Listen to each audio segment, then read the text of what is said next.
Thank you for allowing me to be here tonight and have the opportunity to share with you all that we're doing at the City of Phoenix when it comes to innovation and efficiency is a word I'm going to be tying to innovation for when it comes to the city. I'm the budget director, so finding ways to save money is going to be one of my big goals.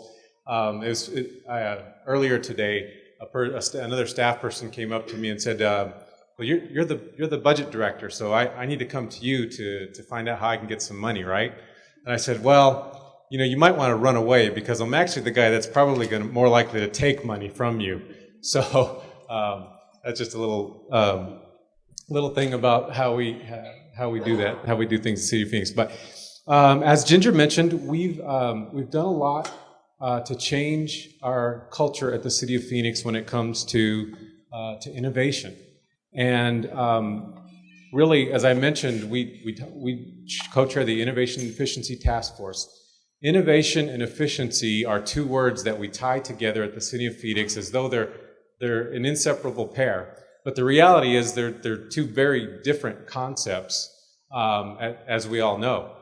The innovation is about breakthroughs and shifting paradigms and looking and if we want to use the cliche of finding solutions outside the box, that's innovation. Efficiency is within the box, finding new and more effective ways and efficient ways and saving money, fewer people, ways to do things, the things that we're already doing. And so that's what efficiency is about.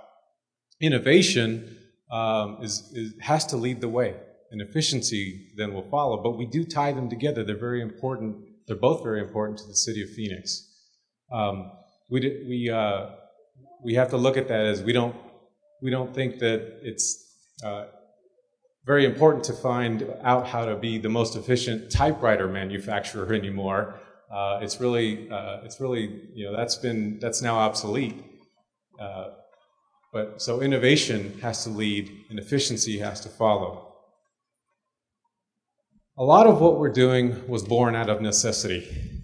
When it comes to finding cheaper ways to do things, more inexpensive ways to do things, it's because we simply had to find a way to do what we do at the City of Phoenix with less resources.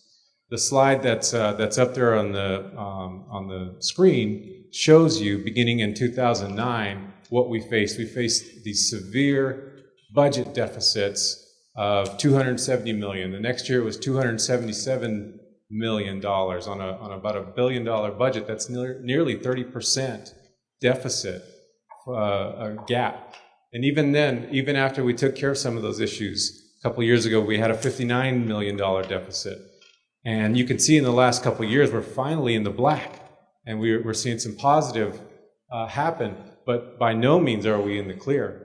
And so we've got to just find a new way to change how we operate and just rethink everything that we do so that we can operate in this new era of constrained resources. We can't rely on more tax revenue to get us out of the struggles that we've had financially. In 2010, the city developed the Innovation and Efficiency Task Force. And the initial goal of that task force was simply to look at all of the areas of the city, all the processes that we do, all the things, all the services that we provide, and look at ways that we could do them more efficiently in an innovative way. Find innovative ways of thinking to do things more efficiently and save money. Ultimately, that was our goal. $10 million was the initial goal of the task force. We've gone well beyond that, as I'll get into in just a second. But it was about rethinking everything that we do, and that took creativity and innovation to get there. We had to drive that.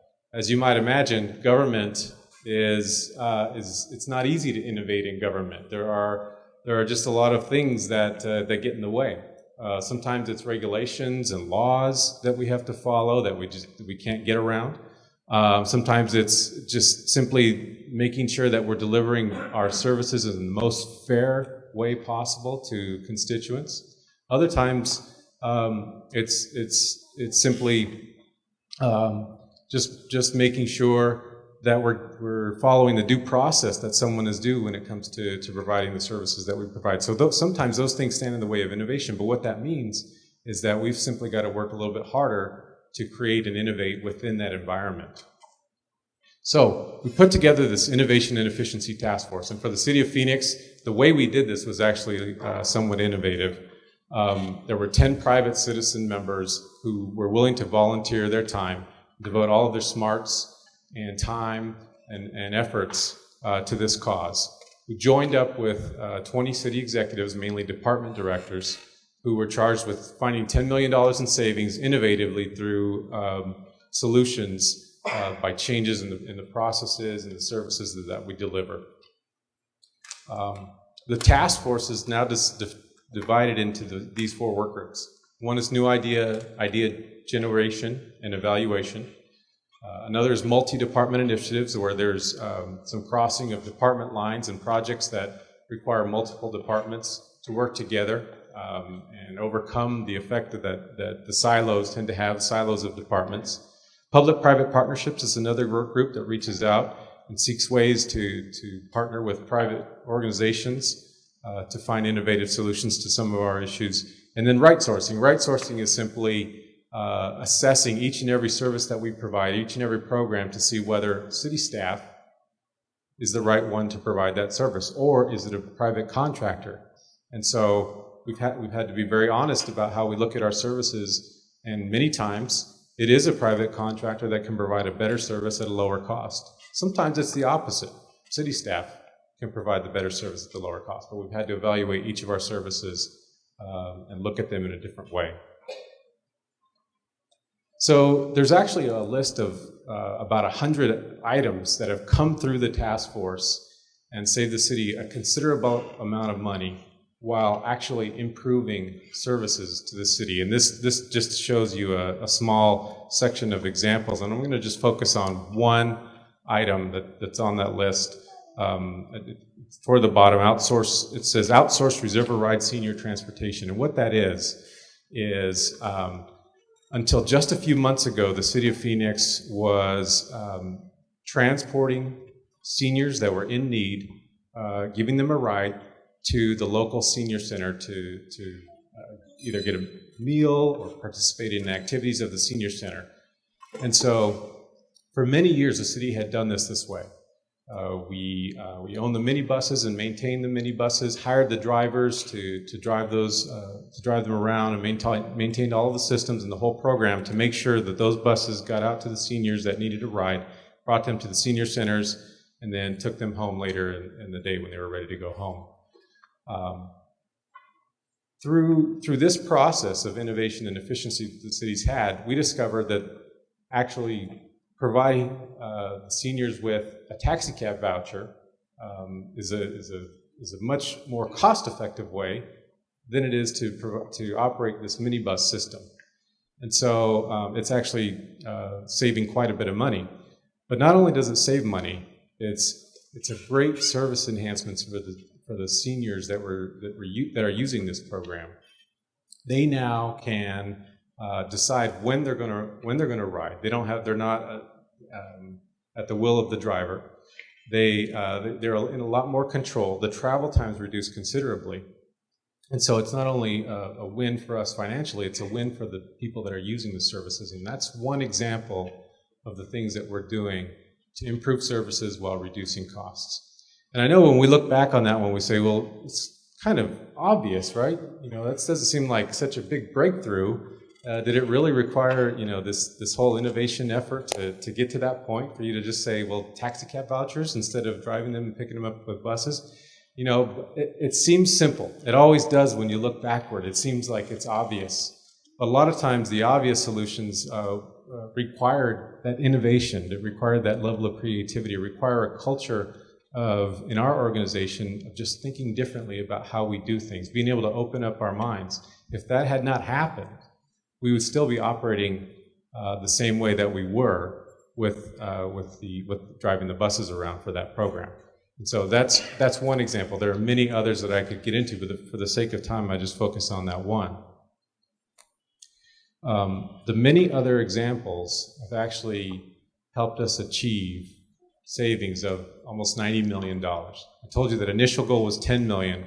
We've exceeded it by far.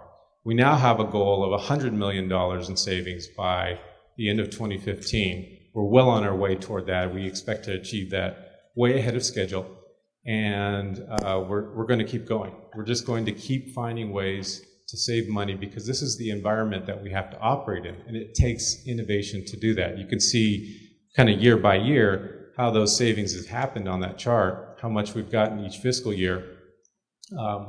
So what we see is there's kind of an acceleration that happens, and the more we do it, the more opportunities it opens up.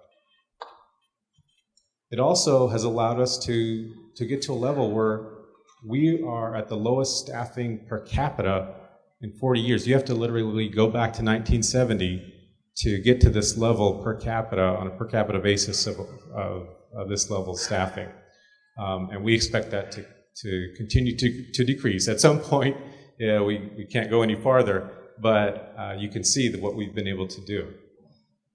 Ultimately, this is about service. This is about the services that we provide to the community. The City of Phoenix provides police services, firefighters, parks, libraries, streets, neighborhood services. All those are a part of the City of Phoenix. It's about making sure that we're providing the essential services to the public. As we faced those huge financial challenges, the City of Phoenix could have continued to make cuts to those services and balanced our budget on the backs of the residents who need those services by just simply cutting them. What we've done just turns that on its head because we're able to actually improve services while reducing those costs. Not just continue the services to the public, but also improve them in a lot of ways while reducing costs. It just requires this culture that we've been infusing into the organization. The residents of the City of Phoenix agree with that assessment that services are actually improving.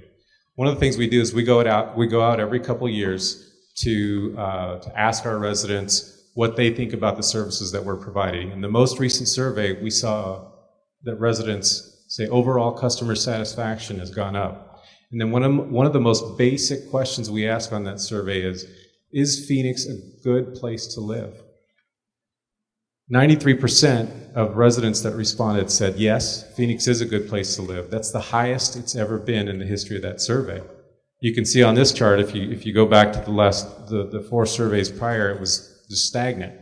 But we've actually improved that overall. That's our ultimate goal when we talk about the services that we provide at the city. And so this is where the rubber meets the road for us.